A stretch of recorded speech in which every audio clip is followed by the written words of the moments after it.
What's going on, guys? JSGC here, and we are here for another Manchester City video. Today I'm going to be giving my reaction to the release Premier League fixtures. So, without further ado, let's crack on with this video. We're going to start off first by having a look at what's already been announced for pre-season for City. So they've already announced a couple of games over in the United States. We're going to be playing on Thursday, the 21st of July. We're going to be playing against Club America, followed by a match against Bayern Munich on the 24th of July. That is a Sunday. That concludes our US tour. Before we return for the 30th of July, we're going to be playing at the King Power Stadium for the Community Shield between Liverpool and Manchester City, before we then start the season on Sunday the 7th of August with a 4:30 PM BST kickoff time. Games live on Sky Sports, by the way, that's already been announced. We're going to be playing away against West Ham. Big Premier League game that to start the season with. We of course drew away at West Ham after Riyad Mahrez missed that penalty and was 2-0 behind, and we did well to come back, and we nearly had the comeback there, and it set it up for the finale on the final day for the Premier League season for last season. We returned to London. We returned to the London Stadium to take on West Ham, what's going to be a highly anticipated game in what could well be Erling Haaland's first ever Premier League game. We follow that the weekend after with a game at home against AFC Bournemouth. Now, some people have been wondering why Man City always seem to be away from home. I'm fairly sure City have got something in place that because we host concerts, we like to play away first game and then at home for the second game, just to allow a little bit more recovery time for the pitch to make sure that it's in tip-top shape. And of course City looking to try and put themselves in as best position as possible when it comes to having the stadium and the pitch best prepared, and the best way to do that is to play home second game rather than in the first game, which is why we always seem to be away from home in the opening game. So it's West Ham away, Bournemouth at home. We will follow that up on the 20th of August against Newcastle away from home. Week after, we follow that up with a match against Crystal Palace at home, and then we have a match in midweek at home against Nottingham Forest. We then play September 3rd against Aston Villa away from home. It's nice to see that there's no international break sandwiched in there, so that'll be very confusing playing September 3rd then September 10th, as we take on Aston Villa on September 3rd away from home, followed by the 10th of September a home match against Tottenham Hotspur. So that's not the easiest starts. Obviously we get to avoid all of the top six, so to speak, up until we're playing Tottenham in the middle of September. But some very tricky away games in there. West Ham away opening game is going to be difficult. It's going to be pretty similar to what our match against Spurs was like last season in that first game, and always so motivated first game as well. You'd always want that at home, really, but we're away from home. It is what it is, and if we can get a good result there, it really sets us up well to start the season. Bournemouth at home, Newcastle away, Crystal Palace at home, Nottingham Forest at home. I'm looking at these fixtures and I'm thinking Man City here should be looking at getting some points on the board and getting their campaign to try and defend the Premier League title once more, and do something that we've never done before, which is hold the Premier League title for 3 consecutive seasons.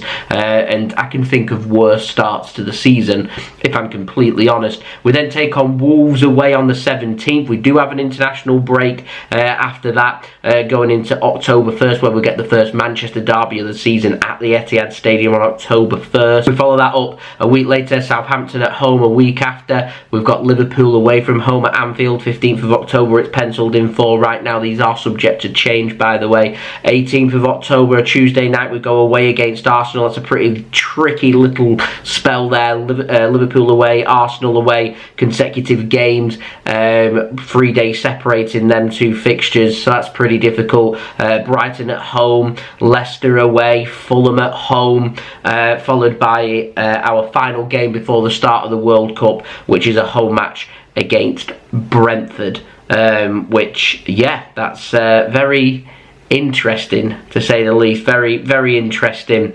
And Man City there, ideally speaking, by the time we head into the World Cup, really want to be sitting on top of the Premier League table. So the 12th of November is when the schedule ends. We return for Premier League action on Boxing Day, the 26th of December. It's Leeds United away from home. We return back. Then New Year's Eve, we take on Everton at home, our final game of 2022. We then start 2023 with a match on Monday, the 2nd of January, a bank holiday, Chelsea away from home. Then 12 days later, we take on Manchester United in the return leg of the Manchester Derby at Old Trafford on the 14th. Sandwiched between them two fixtures against Chelsea and Man United will be the FA Cup third round. We've got Wolves on the 21st of January at home. 4th of February, we've got Tottenham Hotspur away from home. 11th, we've got Aston Villa at home. Nottingham Forest, new ground for a lot of fans to visit. On the 18th of February for people to look forward to. 25th of Feb, we've got Bournemouth away from home. So two newly promoted teams there away from home. Could be quite tricky. On into March. On the 4th of March, we've got Newcastle at home. On the 11th, a week after, Crystal Palace away, followed by West Ham at home. Then we're heading to another international break, the final international break of the season. And then we kickstart what is pretty much the business end of the season. Liverpool at home on the 1st of April. A week later, Southampton away. Leicester at home. Brighton away. Arsenal at home, followed by Fulham away. Busy April there with Champions League matches sandwiched in there as well. Could be very tricky for Manchester City. And then pretty busy in May as well with 4 final Premier League games. We end the Premier League season at home against Leeds United on the 6th, followed by week after away against Everton on the 13th of May. Followed by our final home game of the season against Chelsea on the 20th of May, and we end the season away at Brentford on the 28th of May. It's pretty disappointing that we're starting and ending the season away from home, but if Man City are to lift the Premier League trophy in front of our own fans, it needs to be signed, sealed and delivered by the 20th of May for our penultimate game of the season and our final home game of the season at home against Chelsea. If it goes down to the wire, it will be away from home, and it will be in London against Brentford, where hopefully, like I said, City will make it 3 times consecutive Premier League champions. Interesting fixtures. They always seem to be pretty much the same, of course, season after season after season. It's up to Manchester City to turn up there. Always having a look at when the derbies are, when we're playing Liverpool, who we're starting the season against, who we're ending the season against, and then moving on from there. As I'm sure others will be digesting when the Champions League games are, who's sandwiched between them, how difficult it can be, where can Man City rotate, etc. etc. But there we go, they're my thoughts. That's my reaction to the fixture release today for the Premier League for Manchester City. I hope you enjoyed the video. Leave a thumbs up if you did enjoy this video. 100 likes is the aim, so any help towards that would be much appreciated. Let me know what you think in the comments below. Which game are you most looking forward to? Which game are you least looking forward to? Let me know in the comments below. Subscribe if you're new around here. Press that red button, press the bell, and put your push notifications on by pressing the bell. Also, don't forget as well, social media links, they're in the description below and sliding across at the bottom of the screen. If you want to go and follow me on my Twitter and Instagram, my email also in the description below too. If you want to hit me up for any sponsorships or any videos or any general business enquiries, and I'll see you all again real soon for the next Manchester City video. It's currently sweltering in the UK right now, so I apologise if my face is coming across as all shiny. There we go. I'll see you all again real soon. So I've been JSGC. Thank you everyone for watching. I hope everyone is safe and well. Peace. Ciao for now.